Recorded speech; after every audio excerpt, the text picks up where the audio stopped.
Hola a todos.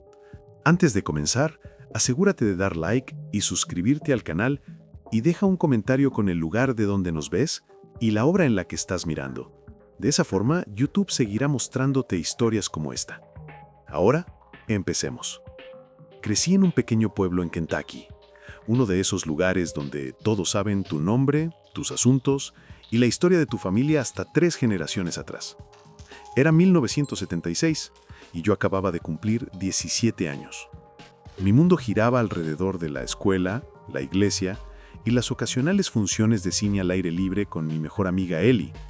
Mi padre tenía una ferretería modesta en la calle principal y mi madre era el tipo de mujer que planchaba las fundas de las almohadas e insistía en dar gracias antes de cada comida, incluso en el desayuno. Era una vida tranquila, predecible. Eso fue hasta que me involucré con Caleb Turner. Caleb era hijo del juez Raymond Turner, el tipo de hombre que entraba en una habitación y el silencio lo seguía. Todos en el pueblo lo temían o lo respetaban.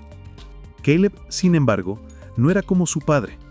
Tenía un encanto que hacía que las chicas olvidaran su educación, su sonrisa perezosa, su cabello desteñido del sol y esa forma de hablar que te hacía sentir como si fueras la única persona en el mundo. Empezamos a vernos en secreto ese verano. No se lo conté a nadie, ni siquiera a Ellie, en parte porque sabía lo que dirían, que yo no era suficiente para él. Cuando descubrí que estaba embarazada, estaba sentada en el borde de mi cama sosteniendo una prueba de farmacia que había comprado en un pueblo 2 ciudades más lejos, solo para evitar que me reconocieran. Mis manos temblaban tanto que casi la dejo caer. Caleb fue el primero a quien se lo conté. Estaba asustada, claro, pero una parte de mí creía que él se haría cargo, que lo resolveríamos juntos. Al principio no dijo mucho, solo se quedó sentado mirando el suelo, mordiéndose el interior de la mejilla. Al día siguiente, volvió y me dijo que su familia se encargaría de todo. Yo no sabía entonces lo literal que era eso. En una semana, todo en mi vida cambió. A mis padres les dijeron que había tenido una crisis. Esa fue la palabra que usaron. Crisis. De pronto estaba enferma, y lo mejor era que me quedara en un lugar tranquilo para recuperarme. Me enviaron a vivir con una prima lejana de mi madre en una vieja y deteriorada granja a casi 80 kilómetros de distancia. Sin teléfono, sin coche, sin manera de contactar a nadie. Ni siquiera fue mi padre quien me llevó allí. Fue el tío de Caleb. No dijo ni una palabra en todo el camino. Recuerdo haber mirado por la ventana, viendo los árboles difuminarse, sintiendo que me estaban borrando. La granja era vieja y olía a polvo y a bolas de naftalena. La mujer con la que me mandaron a vivir, la tía Margaret, aunque nunca la había visto antes, tenía casi 70 años, usaba zapatos ortopédicos y siempre mantenía las cortinas cerradas. Nunca hacía preguntas, nunca ofrecía consuelo.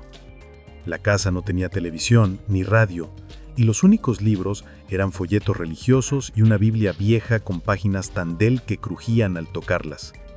Pasaba la mayor parte del día mirando por la ventana trasera, viendo los campos vacíos moverse con el viento, esperando que ocurriera algo, lo que fuera. Era como si el tiempo se hubiera detenido. De noche me acostaba despierta, escuchando los sonidos de la vieja casa, la madera crujiendo, el viento entrando por las rendijas, los coyotes a lo lejos. No me dejaban ir al pueblo. La tía Margaret decía que era lo mejor. No tenía idea de lo que les estaban diciendo a los de mi casa. Ellie nunca escribió, tampoco mis padres. Las semanas pasaron, luego los meses. Mi vientre crecía, y con él, el silencio a mi alrededor. Me sentía como un fantasma atrapado en la historia de alguien más. A veces le hablaba al bebé solo para escuchar mi propia voz. Recuerdo haber susurrado: «No sé lo que nos están haciendo, pero te prometo que te sacaré de aquí». Una mañana, escuché voces afuera. Me asomé por la ventana del frente y vi el Buick negro del juez Turner estacionado en el camino de tierra, con el polvo todavía arremolinando alrededor de las llantas. No entró, en cambio, habló con la tía Margaret en el porche en voz baja y calmada.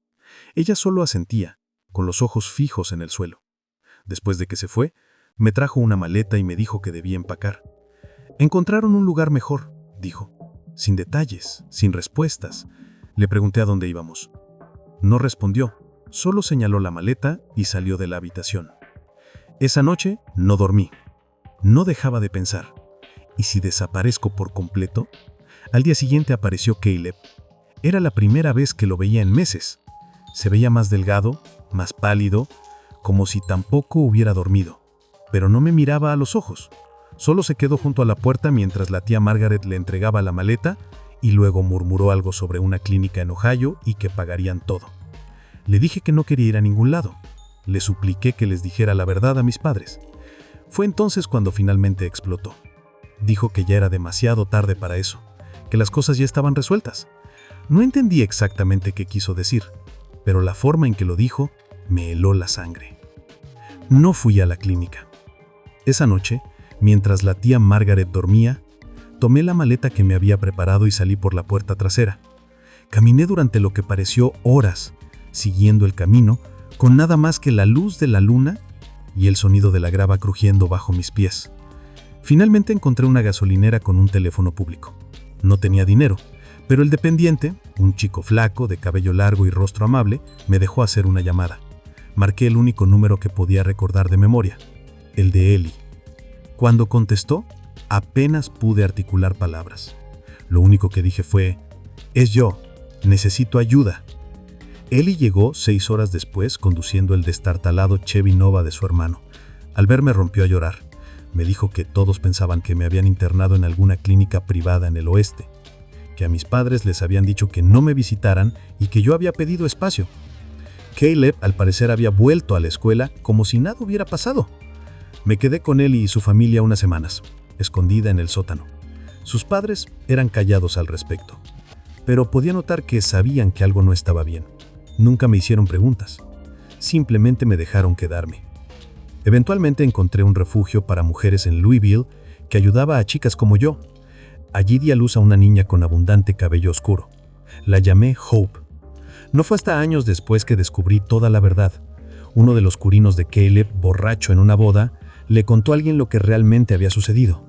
Cómo los Turner habían inventado una crisis nerviosa, falsificado documentos médicos y hasta sobornado a un doctor para respaldar todo.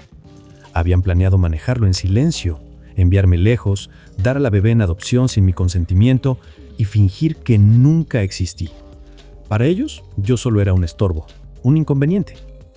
Nunca más vi a Caleb. Lo último que supe es que se convirtió en abogado, igual que su padre. Yo cambié mi nombre, me mudé fuera de Kentucky y crié a Hope sola. Ahora ella está en la universidad, inteligente, fuerte y llena de fuego. Aún no conoce toda la historia. Algún día se la contaré, pero no para que sienta lástima por mí, sino para que sepa hasta dónde pueden llegar las personas tal de proteger el poder. Y hasta dónde tienes que llegar tú para protegerte. Hasta el día de hoy, hay personas en ese pueblo que todavía creen que tuve algún tipo de crisis. Tal vez sea lo mejor, que piensen que desaparecí. La verdad es que sobreviví. No soy supersticiosa. No creo en ungüentos, brujas o sectas escondidas en el bosque. O al menos no lo hacía. Tengo 28 años, vivo sola en una casa rentada en Jackson, Mississippi.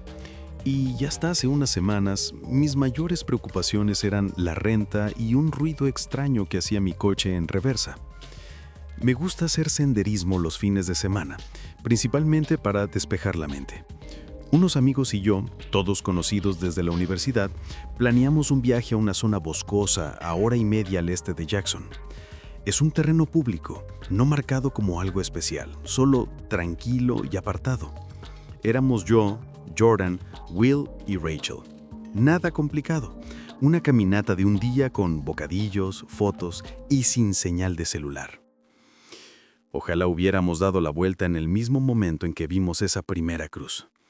Nos habíamos desviado del sendero, como solíamos hacer cuando los caminos marcados se volvían aburridos. Fue entonces cuando Rachel notó lo que parecía ser el cráneo de un animal clavado en un árbol.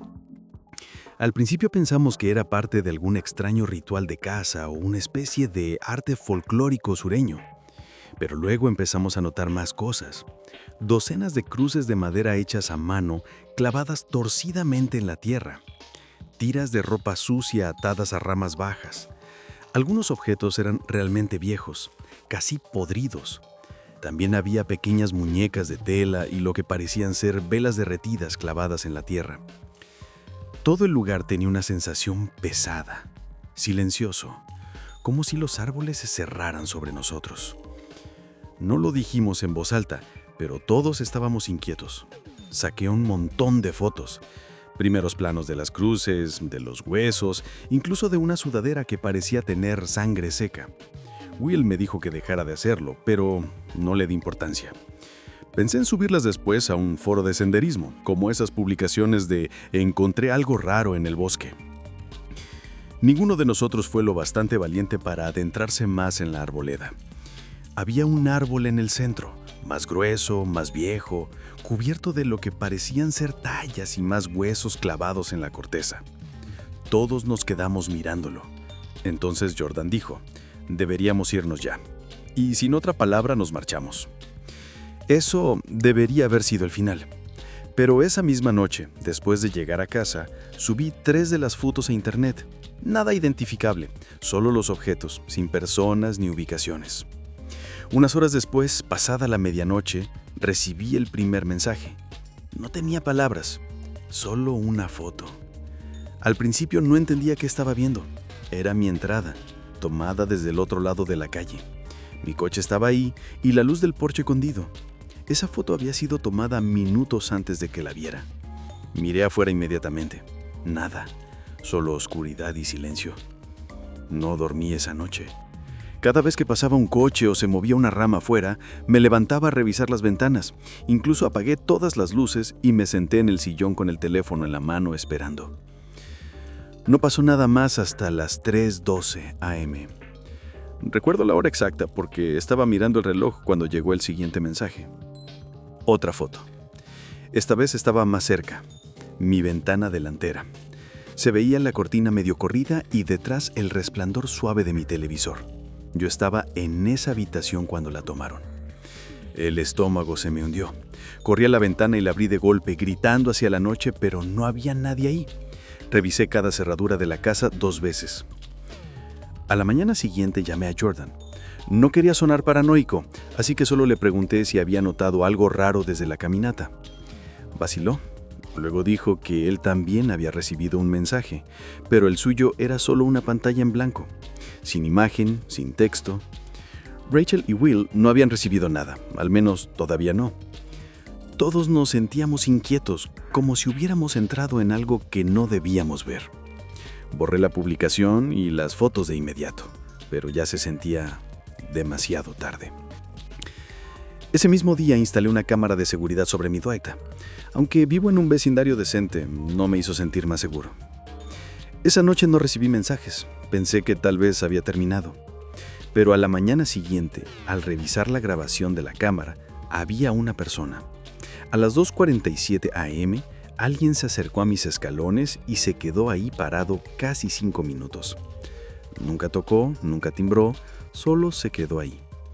La grabación era borrosa, pero podía ver una capucha, jeans oscuros y algo colgando de su cuello. Quizá un collar o un hueso. En un momento se volteó y miró directo a la cámara, pero su rostro estaba completamente oculto en sombras. La llamé a la policía, les mostré la grabación. Hicieron un reporte, pero nunca pasó nada más. Para finales de esa semana, Rachel nos mandó un mensaje diciendo que su gato había desaparecido. Lloraba al teléfono. Dijo que encontró su puerta trasera abierta esa mañana, pero ella siempre la cerraba con llave. Vive sola también, y ahora no se queda en casa si no está su hermano. Will no ha dicho muchos entonces. No es del tipo que muestra emoción, pero la última vez que hablamos se veía afectado. Dijo que ha estado escuchando cosas por la noche. Ramas que se quiebran, golpes suaves. Todos estamos de acuerdo en una cosa. Lo que sea que fuera ese lugar, no deberíamos haberlo tocado, ni fotografiado, ni mucho menos subirlo a internet. Empecé a dejar las luces encendidas por la noche, incluso en reuniones donde no estaba. Sentía constantemente que me observaban. Cada vez que sacaba la basura o iba al coche, tenía la sensación de que alguien estaba justo fuera de mi vista. Los mensajes no se detuvieron, pero cambiaron. Ya no eran fotos, solo palabras sueltas. Arrepiéntete, regresa, observa. A veces nada en absoluto, solo el sonido de la notificación a las 2 o 3 de la madrugada. Dejé de abrirlos. Cambié de número, pero no importó. Los mensajes seguían llegando de números aleatorios, imposibles de rastrear. Era como si no estuvieran pensados para ser respondidos, solo como recordatorios de que alguien seguía ahí. Unos días después, llegué a casa y encontré algo clavado en el árbol de mi patio trasero. Era una pequeña cruz de madera tosca, con lo que parecían plumas y cuerdas enredadas. No tengo idea de cómo alguien entró ahí. Tengo una reja con candado, y mi patio está completamente cercado. Llamé a la policía otra vez, pero como antes solo hicieron un reporte y se fueron. Esa noche dormí en mi coche, estacionado 2 cuadras. No quería estar cerca de la casa. No quería que quien fuera supiera que aún estaba ahí. Y entonces, un día, simplemente se detuvo. No más mensajes, ninguna figura en la cámara, ningún ruido extraño afuera. Incluso el aire alrededor de la casa se sentía distinto, más ligero de alguna forma. Nunca supe quién envió las fotos ni quién dejó esa cruz. Ninguno de nosotros lo supo. Jordan se mudó a otro estado. Rachel dejó de hacer senderismo por completo. Will borró todas sus cuentas de redes sociales. Ya no hablamos mucho. Creo que todos intentamos olvidarlo, como si ignorarlo hiciera desaparecer para siempre. Pero yo sé que mejor que eso. Aún pienso en ese árbol a veces. Las tallas, los huesos, la forma en que parecía haber sido usado durante años. Ya no hago caminatas fuera de sendero. Demonios, apenas salgo de la ciudad. Y de vez en cuando, tarde en la noche, creo escuchar un suave golpeteo en algún lugar de la casa. Me paralizo cada vez. Nunca reviso. No quiero saber. Ese es el peor aspecto, no saber qué vimos, qué perturbamos o por qué nos siguió. He aprendido que ciertos lugares son olvidados por una razón y que hay cosas que no quieren permanecer enterradas.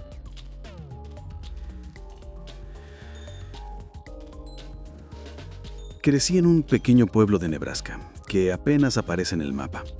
El tipo de lugar donde todos saben tu nombre y los asuntos de tu familia. Ahora tengo 28 años, pero lo que sucedió cuando tenía 14 aún se aferra en mi mente como algo inconcluso. En aquel entonces, Halloween era la mayor emoción del año. Ya no se trataba de dulces, se trataba de fastidiar al viejo Delvin. Vivía en la casa desgastada de briques al final de nuestro camino, justo donde el maizal se tragaba el pavimento. Tenía unos 70 años, siempre llevaba pantalones altos con manchas de mostaza en la camiseta interior. Y odiaba a los niños, especialmente a mí y a mi hermano, Nate. Cada Halloween se volvió una tradición, nosotros contra Delvin. En 5º grado le llenamos el porche de papel higiénico. En 6º metimos una serpiente falsa en su buzón. Para 8º ya plantábamos brazos falsos en su jardín y encendíamos bombas fétidas bajo sus ventanas. Nate incluso había armado un altavoz para gritar aleatoriamente desde los arbustos. Cada vez, agitándola como Delvin una salía espada, furioso con su lanterna. lanzando amenazas con su voz ronca. Pero nunca pasaba nada. Nunca llamó a nuestros padres ni a la policía. Solo murmuraba algo sobre que la venganza llegaría. Nosotros pensábamos que solo era pura boca. Ese año, Halloween cayó en sábado. Hacía un calor inusual, perfecto para quedarnos fuera hasta tarde. Nate y yo habíamos planeado nuestra gran final de bromas durante semanas.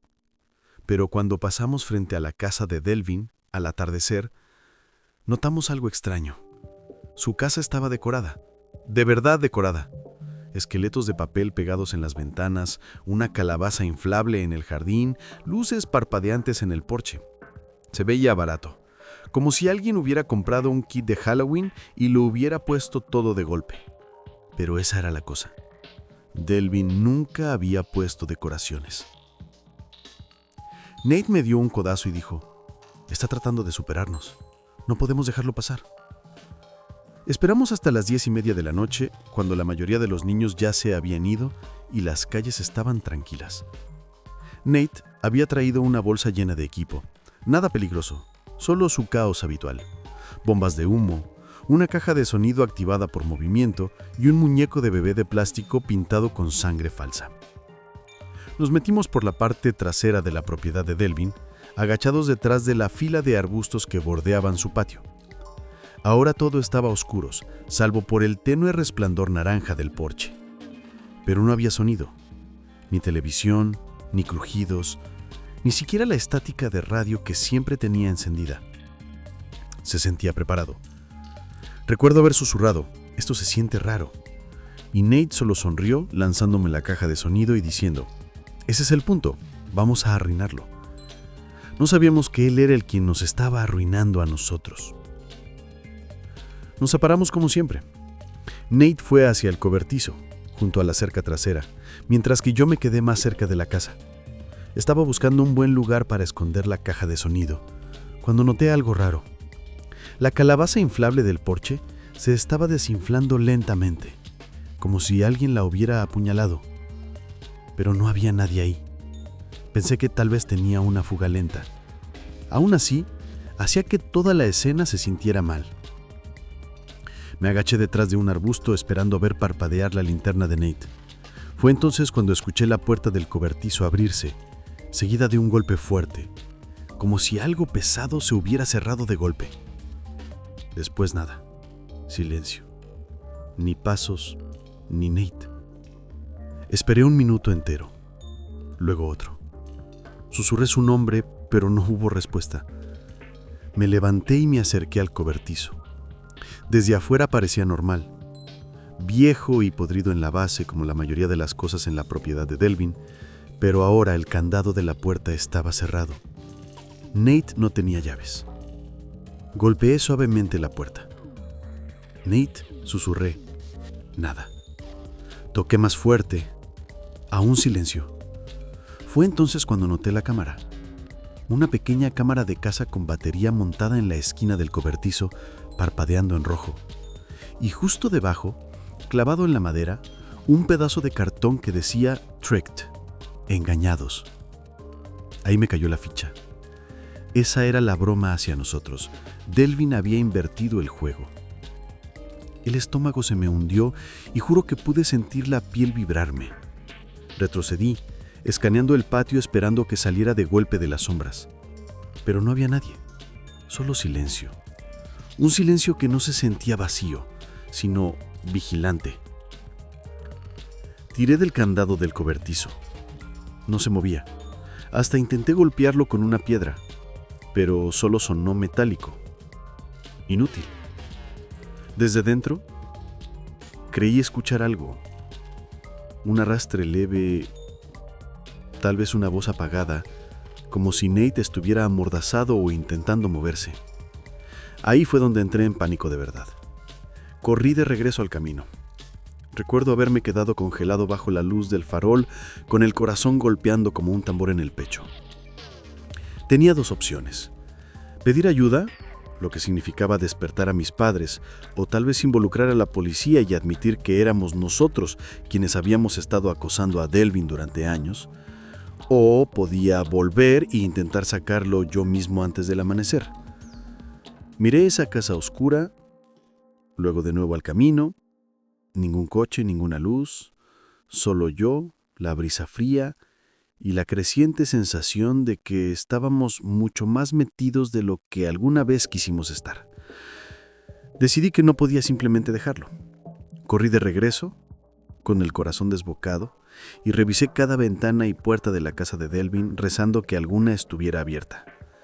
Nada. Las ventanas estaban selladas, la puerta principal asegurada. Sudaba a pesar del frío, mis manos temblaban.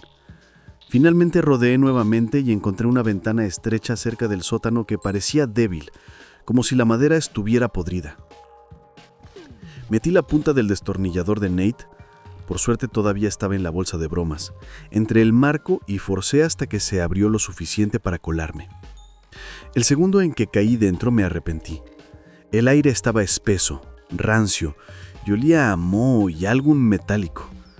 El sótano estaba abarrotado de montones de herramientas viejas, muebles apilados y una docena de decoraciones de Halloween polvorientas. Disfraces, máscaras, extremidades falsas, algunos aún envueltos en plástico. Era como si Delvin hubiera estado acumulando Halloween durante años. Avancé de puntillas por las escaleras, conteniendo la respiración, cuidando que no crujieran. Llegué a la cocina. No había luces, pero alguien había dejado una linterna sobre la mesa, todavía cálida cuando la recogí. Eso me dijo que Delvin había estado ahí recientemente. Crucé la casa rápido y abrí la puerta trasera. Luego corrí hacia el cobertizo y usé el mismo destornillador para sacar los pernos de las injeras por afuera. Tardé más de lo que quería, pero al fin se abrió. Nate estaba sentado en el suelo, pálido, con las rodillas recogidas contra el pecho. El interior del cobertizo no estaba vacío. Había fotos. Docenas de fotos clavadas en la pared. Fotos nuestras desde hace años. Disfrazados en Halloween, caminando frente a su casa, incluso fotos tomadas a través de la ventana de nuestro cuarto. Nate tenía cinta adhesiva en las muñecas, pero Delvin no lo había golpeado. Simplemente lo encerró ahí, con todas esas fotos, lo dejó solo en la oscuridad. El mensaje era claro.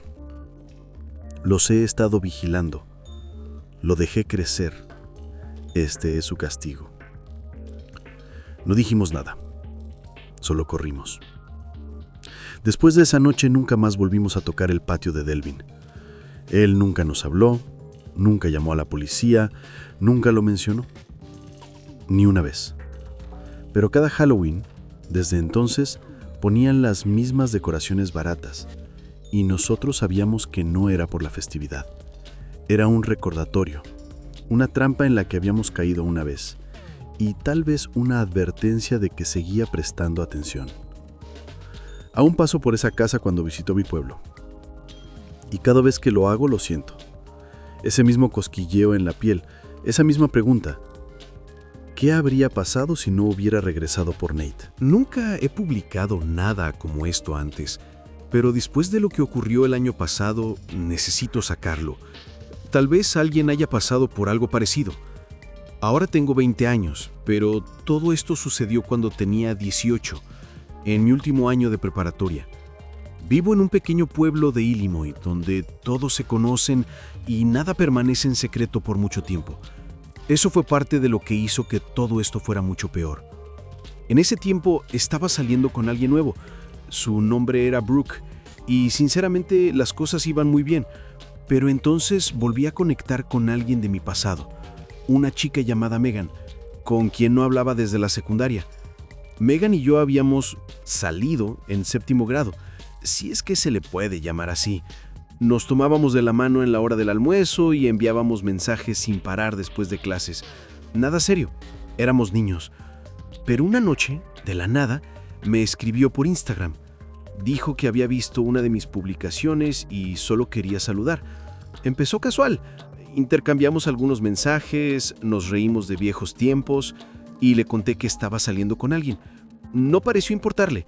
Solo dijo que se alegraba por mí y que le encantaría ponernos al día algún día. Pensé que era algo inocente. Al fin y al cabo, éramos unos críos en ese entonces y no creí que todavía tuviera sentimientos. Al principio, en serio parecía inofensivo. Nos escribíamos de vez en cuando. Nada coqueto, solo poniéndonos al corriente de la vida. Ella se había mudado a un pueblo cercano, a unos 30 minutos, trabajaba medio tiempo y parecía que tenía su vida en orden. Pero con el tiempo los mensajes comenzaron a llegar más seguido, luego más largos y en horarios extraños, 2 o 3 de la madrugada. Yo no respondía a esos, obviamente, pero me despertaba con párrafos sobre cómo extrañaba la forma en que hablábamos, cómo nunca me había superado y cómo verla a mí con Brooke la hacía sentir físicamente enferma. Ese fue el momento en que supe que algo no andaba bien. Le mostré los mensajes a Brooke. Al principio se lo tomó a risa, pero en el fondo pude notar que le molestaba. Las cosas escalaron rápido después de eso.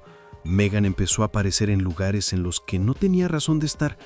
Un sábado, Brooke y yo fuimos al pequeño restaurante donde siempre íbamos, y Megan casualmente estaba allí sola, sentada en una mesa frente a la nuestra, fingiendo no notarnos. No pidió nada, solo se quedó sentada, mirándonos. Traté de ignorarlo, pero Brooke quedó inquieta. Esa misma semana, Brooke empezó a recibir mensajes raros de una cuenta falsa, sin foto de perfil, sin nombre, solo mensajes desagradables diciendo cosas como «él te dejará como me dejó a mí» o «solo eres un reemplazo». Al principio pensamos que era algún troll al azar, Pero luego la cuenta comenzó a enviar fotos personales, cosas que yo solo le había enviado a Megan cuando éramos niños. Ahí fue cuando realmente me cayó el 20. Megan debió haber guardado esas fotos todos esos años, cosas de la secundaria, tonterías embarazosas que nunca pensé que volverían a salir. Las había editado para que parecieran recientes y empezó a filtrarlas en los grupos de chat de la escuela. No solo a Brooke, sino también a otros compañeros. Recibí mensajes de personas con las que no hablaba en meses, algunos fingiendo que estaban preocupados, otros solo para chismosear. En un pueblo tan pequeño como el nuestro, ese tipo de cosas se esparcen como fuego. La gente susurra en los pasillos, se ríe a tus espaldas, y de repente yo ya no era solo el chico con una ex acosadora, era ese chico de las fotos, expuesto de una forma que ni siquiera puedo describir. Fue humillante. Brooke trató de mantenerse fuerte durante todo eso, pero podía ver cómo el estrés le estaba desgastando. Dejó de publicar en redes sociales, casi no hablaba en la escuela y eventualmente me pidió que nos tomáramos un tiempo. No la culpo, ella no se había inscrito para nada de esto. Mientras tanto, Megan seguía intensificando las cosas. Empecé a notar su coche estacionado cerca de mi casa por las noches, un Nissan Altima negro. Una vez salí alrededor de las 11 p.m. a sacar la basura y lo vi encendido al otro lado de la calle, con las luces apagadas. Se alejó en cuanto bajé del porche.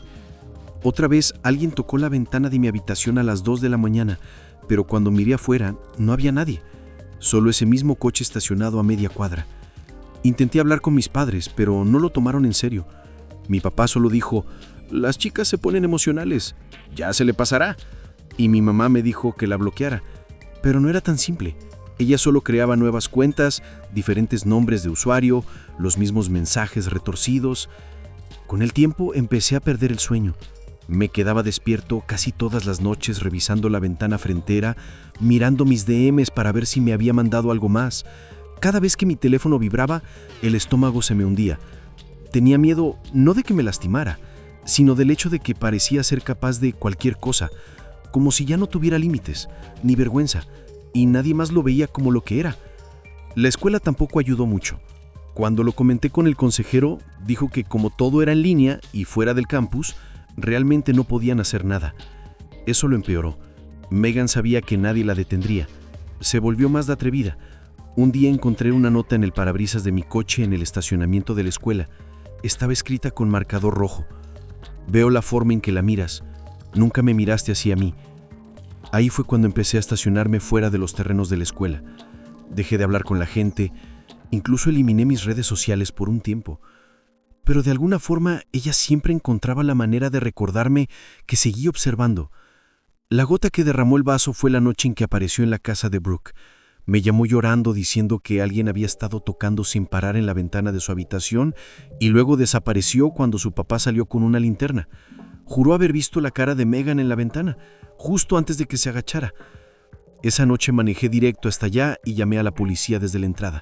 Tomaron el reporte, pero sin pruebas no podían hacer mucho. Megan lo negó todo, obviamente, y dijo que nosotros la estábamos acusando a ella. No sé cómo logró darle la vuelta a todo, pero después de eso, los padres de Brooke hicieron que ella también me bloqueara.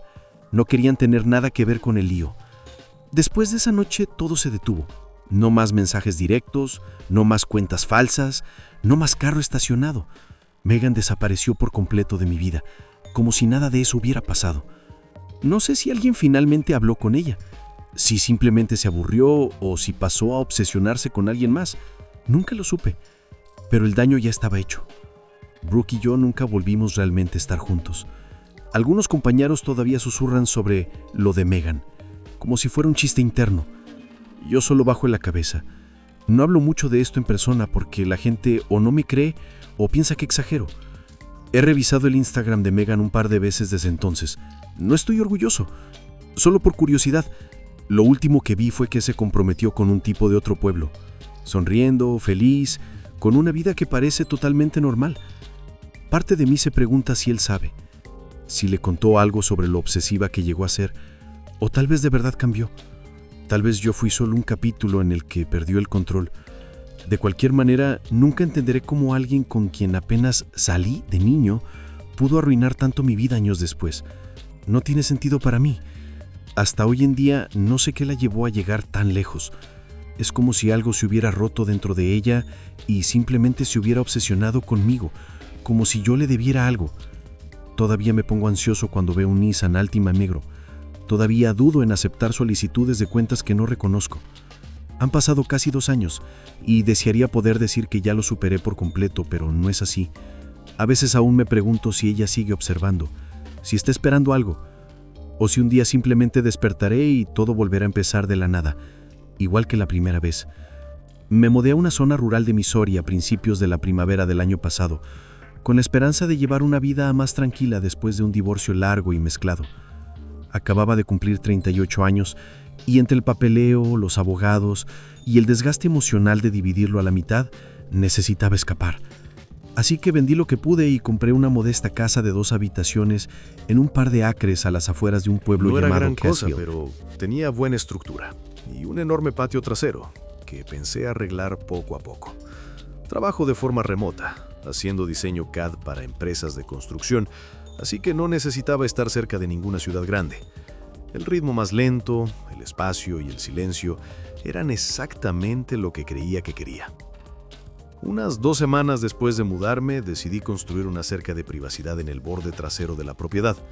Nada especial, solo unos postes tratados a presión y tablones horizontales, suficiente para darme algo de separación del pequeño bosque detrás del terreno. El suelo estaba blando por la lluvia reciente, así que pensé que sería un trabajo fácil. Le pedí prestado una barrena al vecino de la calle, Bill, un mecánico jubilado, y empecé a cavar los hoyos un sábado por la mañana. Recuerdo haber pensado lo pacífico que se sentía todo. Pájaros cantando, café en mano, el sonido de la barrena rompiendo la tierra. Golpeé algo en el cuarto hoyo. Al principio pensé que era una raíz gruesa, así que me arrodillé y empecé a cavar con una palita de mano, pero no era una raíz. Era un hueso, largo, ligeramente curvado y con una fractura limpia en un extremo. Al inicio pensé que podía ser un fémur de venado o algo así, hasta que desenterré lo que claramente parecía ser parte de un cráneo. No completo, solo la porción superior, pero lo suficiente para saber que no era de ningún animal que yo reconociera. La tierra estaba compacta alrededor, pero la forma en que los fragmentos estaban agrupados me heló. No parecía un hueso aislado, parecía un cuerpo enterrado. Lo cubrí casi de inmediato y entré a la casa. No sabía cuál era el protocolo en un caso así, pero supuse que el departamento del sheriff lo sabría. Llamé a la línea no emergente, expliqué lo que había encontrado, y en menos de 1 hora apareció el propio sheriff Dalton. Era un hombre de mediana edad, bien afeitado, con el uniforme como recién sacado de un catálogo. Educado, pero distante, como alguien que marca casillas en una lista más que alguien genuinamente curioso. Le mostré el lugar. Incluso le señalé dónde estaba el hueso, pero no pareció interesarse. Apenas lo miró antes de decir que probablemente era una vaca o un perro de caza, que la gente solía enterrar animales en esos terrenos hace años. Le pregunté si iba a mandar a analizarlo o a traer a alguien, y solo negó una cabeza. No sería la primera vez que alguien confunde huesos de animales con humanos. Algo en la forma en que lo desestimó no me dio buena espina. No soy experto, pero he visto huesos de animales. Esto era diferente, demasiado liso, demasiado redondeado, y la forma de los fragmentos se sentía inconfundiblemente humana. Pero no insistí. Él era el sheriff, y yo solo el recién llegado al pueblo. Después de que se fue, me senté en el porche casi 1 hora, tratando de convencerme de que no era nada. Aún así, no pude seguir cavando. Ese día guardé las herramientas y pensé esperar hasta el siguiente fin de semana para darme un respiro mental. El lunes mañana pasó algo extraño. Estaba trabajando en la cocina cuando vi una camioneta oscura entrar en mi camino de entrada. Al principio pensé que era Amazon o alguien perdido, pero no, era el sheriff Dalton otra vez. Esta vez sin uniforme, con jeans y una franela, sosteniendo 2 cafés en un portavasos de cartón. Abrí la puerta y me dio una sonrisa confiada, como si fuéramos viejos amigos. Dijo que estaba por la zona y pensó que quizá querría hablar más sobre el patio trasero. Lo invité a pasar más por cortesía que otra cosa, y me dio un café como si fuera una especie de ofrenda de paz. Nos sentamos en la mesa de la cocina y tras un poco de charla sobre el clima, la pesca y los especiales del diner, se inclinó un poco y me preguntó si había pensado en vender. Me quedé en blanco, sorprendido. Dijo algo como: siempre me ha gustado este terreno. No me molestaría quedármelo si alguna vez piensas mudarte otra vez. Me reí incómodo y le dije que apenas me había mudado. Asintió como si lo esperara. Luego añadió: pero si lo piensas, podría pagarte en efectivo, sin papeleo, sin necesidad de agentes ni trámites. Su tono era casual, pero algo en sus ojos se sentía demasiado enfocado, demasiado ensayado. El resto de la conversación se me borró. Recuerdo sentir una presión en el pecho, como si mis instintos me gritaran que no aceptara. Cuando por fin se fue, me quedé en la ventana viéndolo marcharse. Y ahí noté otra cosa. Había tierra en los guardabarros de su camioneta. Mucha, fresca, como si estuviera en un camino de terracería. No lo habría pensado 2 veces, salvo que era exactamente el mismo barro rojizo de mi patio trasero. Ese que se pega como arcilla y tarda días en secar. Esa noche no pude dormir. Cada crujido de la casa sonaba más fuerte. No dejaba de reproducir en mi mente la forma en que el sheriff me miró, la tierra en su coche, la amabilidad forzada. Finalmente me levanté a eso de las 2 de la mañana y salí con una linterna a revisar la línea de la cerca. Me quedé de pie sobre el sitio donde había cavado y lo miré, medio esperando que faltara algo. Y sí, el suelo estaba distinto. No mucho, apenas un leve cambio en la compactación.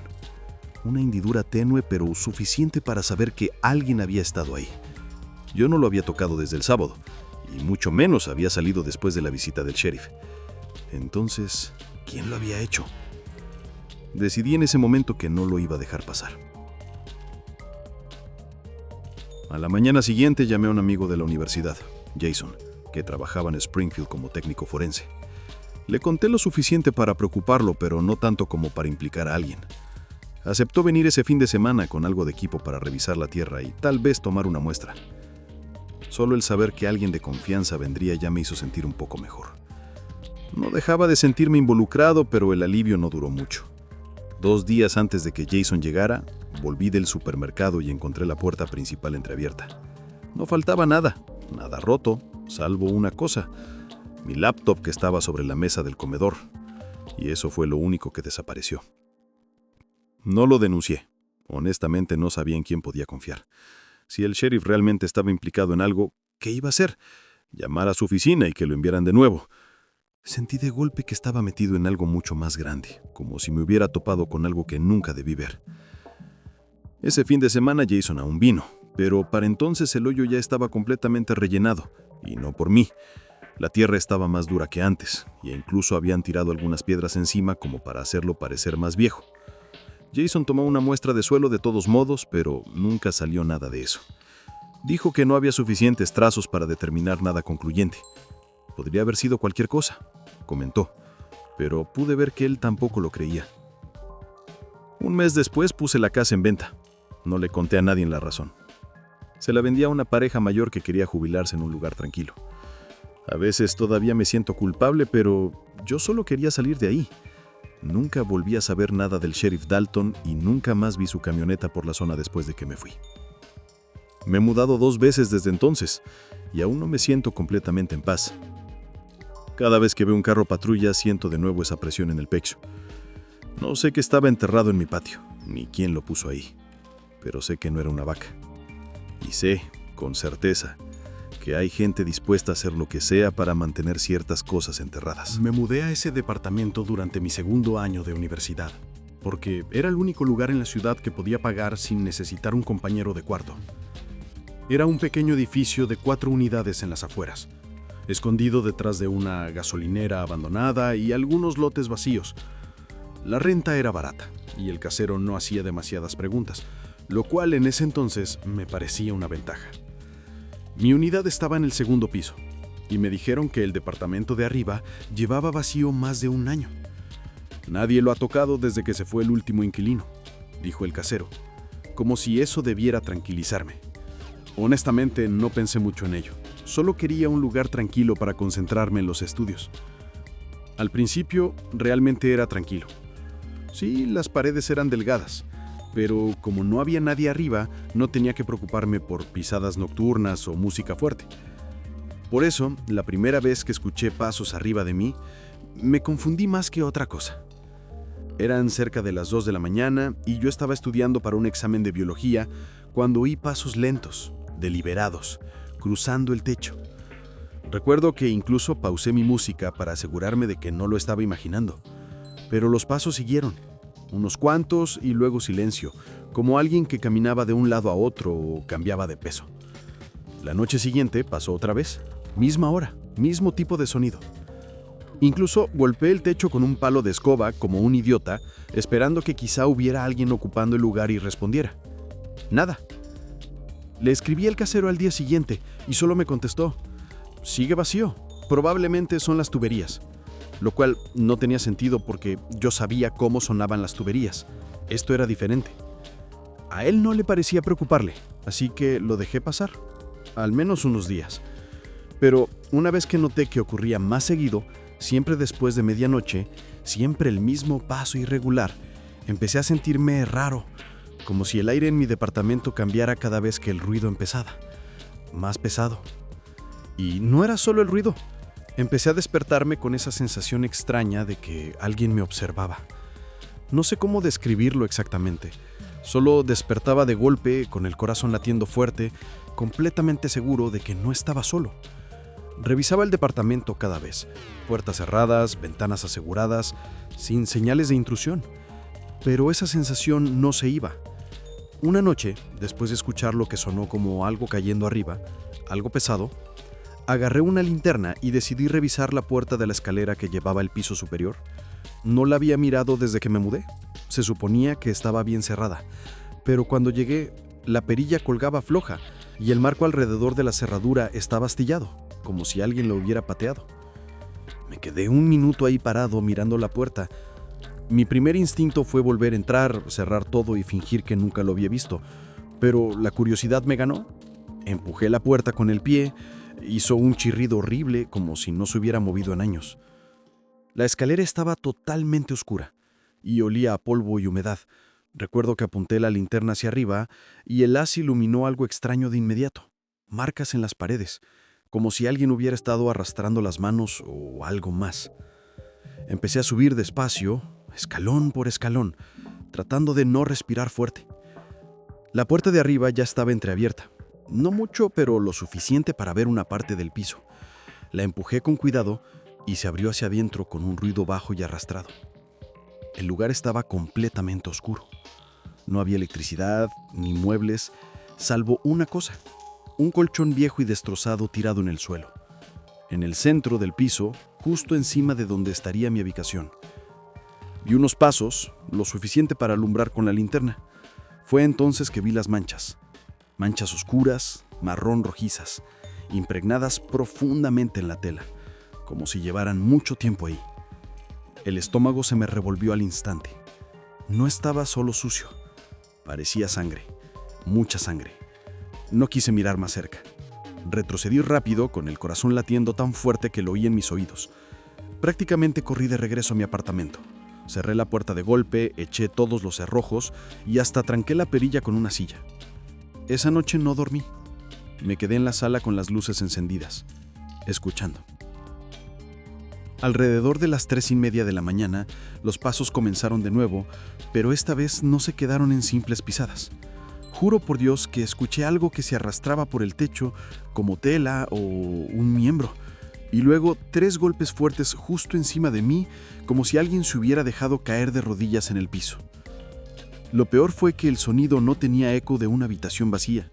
Sonaba denso, cercano, como si quien estuviera arriba apenas estuviera separado de mí.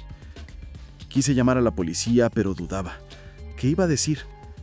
Entré en el departamento de arriba, encontré un colchón ensangrentado y ahora creo que alguien camina allá arriba. Me sentía loco, atrapado. Cuando por fin reuní el valor para volver al día siguiente con mi celular listo para grabar, la puerta estaba cerrada otra vez. La cerradura reparada por completo, como si nada hubiera pasado. Yo sé lo que vi. Incluso tengo una foto en mi teléfono del marco roto y la perilla colgando. Pero cuando se la mostré al casero ese mismo día, me miró como si lo estuviera tomando a broma. Dijo que la puerta había sido reforzada meses atrás, que no había manera de que se rompiera así. Cuando le pregunté si alguien había estado ahí recientemente, se encogió de hombros y dijo que ya no tenía llaves de esa unidad. Nadie debería estar ahí, repitió. Y me dijo que probablemente estaba estresado por la escuela y que tratara de dormir más.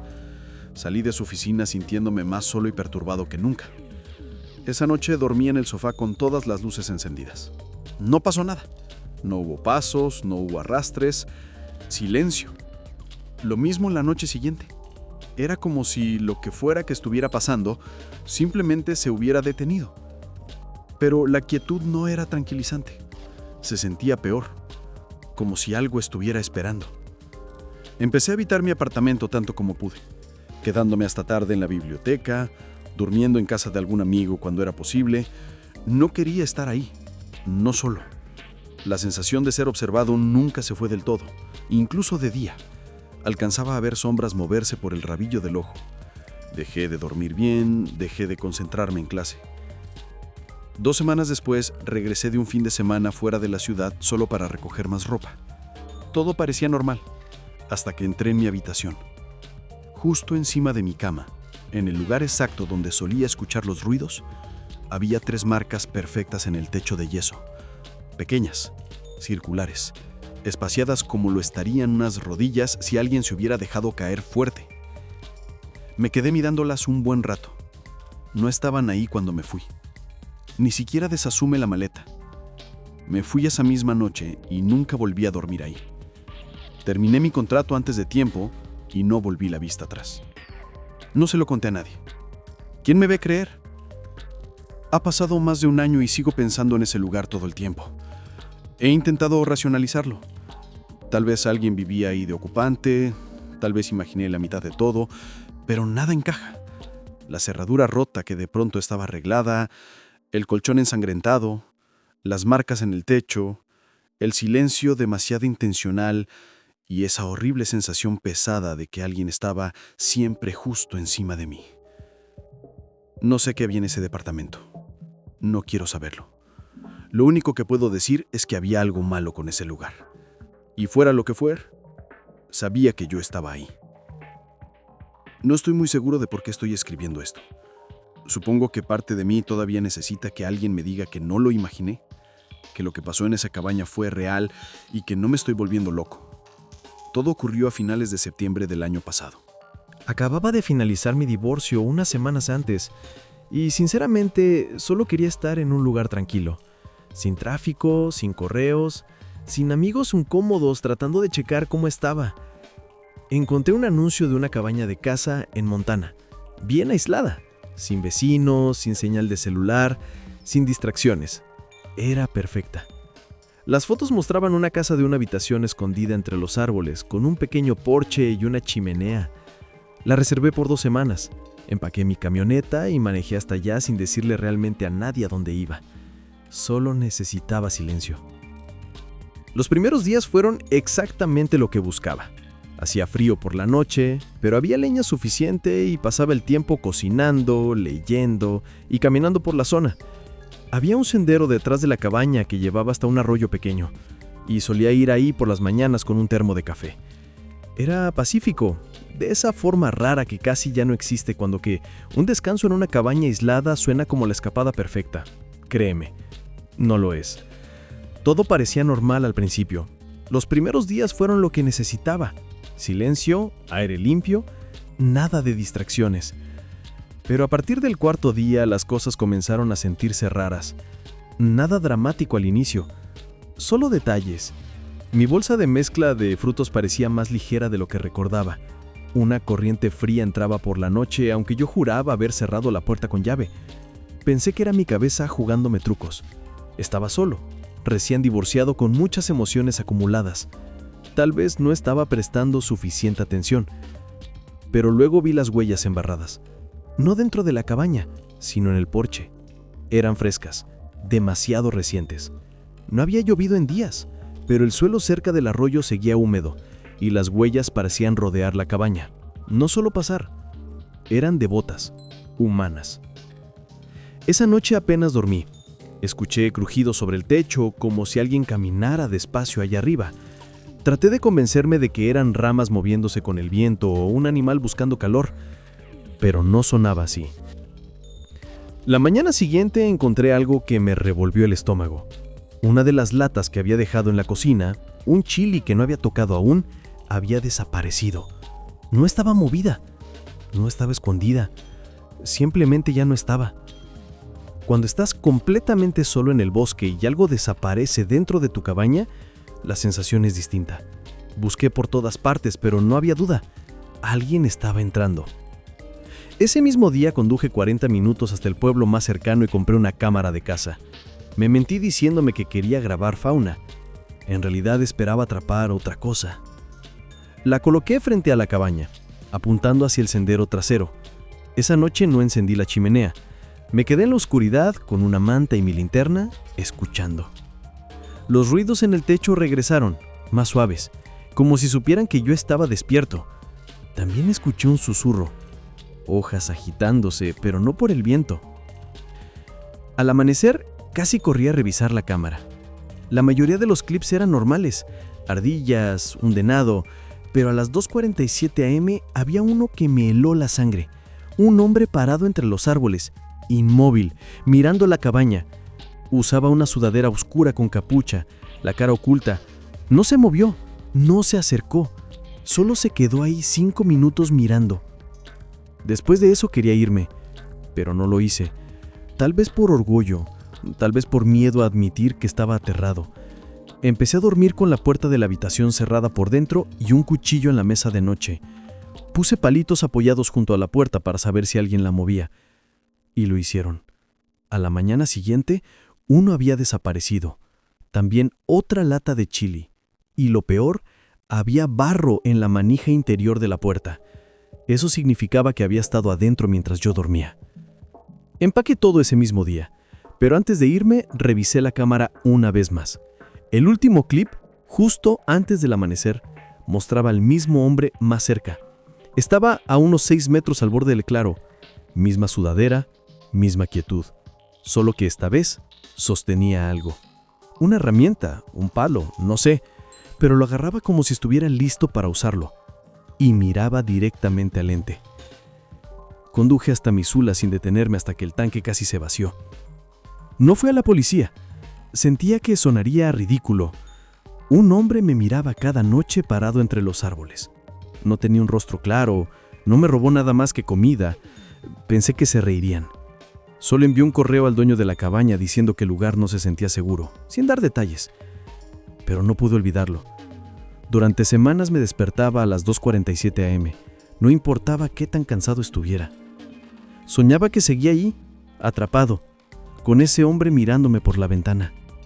Me mudé de apartamento, cambié sedorrantes, compré un perro. Aún así, la sensación de ser observado nunca se fue del todo. Lo que más me aterra es la calma. Ese hombre no intentó irrumpir, no buscó confrontarme, solo esperaba. ¿Esperaba qué? No lo sé, y no quiero saberlo. Nunca volví a rentar un lugar aislado. ¿No otra vez? Mirando de tanto en tanto por el retrovisor, esperando que las luces de ese camión volvieran a aparecer, pero nunca lo hicieron. Me quedé allí, con el motor encendido, las puertas cerradas, intentando convencerme de que todo había terminado. Tal vez el tipo se había cansado, tal vez no tenía nada que ver conmigo, pero esa sensación de que todo había sido deliberado no se me quitaba de la cabeza. Después de unos 10 minutos decidí salir a la carretera de nuevo. No había señal de celular y no quería pasar la noche en un estacionamiento vacío, así que respiré hondo, puse el coche en marcha y seguí conduciendo hacia la casa de mi padre. El resto del camino fue un infierno silencioso. Cada curva parecía esconder faroles, cada sombra de los árboles parecía moverse. Revisaba el espejo cada pocos segundos, con el corazón golpeándome el pecho. Nunca más vi ese camión. Cuando por fin llegué a casa, entré directamente y cerré con llave todas las puertas. Mi padre dormía y no le conté nada. Me quedé despierto hasta el amanecer, escuchando el más mínimo ruido afuera. Hasta hoy no sé qué quería esa persona. ¿Intentaba asustarme? ¿Jugar conmigo? ¿O estaba esperando que parara en algún lugar más oscuro y apartado? Nunca volví a tomar ese camino de noche. Cada vez que veo una camioneta vieja, sin placas, con un farol parpadeante, que no intenta pasarme, que solo te sigue y te deslumbra con las luces altas,